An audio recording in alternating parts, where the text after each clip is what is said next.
Isn't this kit just the beautifulest? It was, I think, $4.99 or $5.99, but we got it on sale for $150 plus tax. He's getting under the car. Oh, I'm on his bed. That's our dirty oil pan. See, it was on our balcony, so it's been sitting there for winters and winters and winters. But, you know, you can still use it.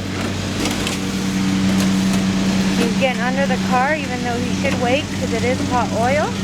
We did drive here.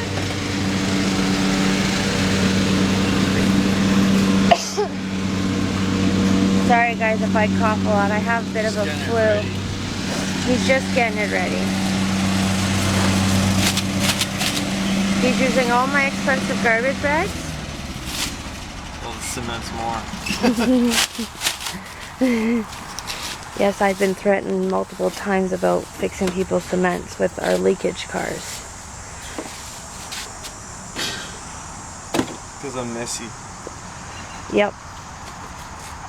I remember I dropped a little drop of oil on this cement and they lost on us.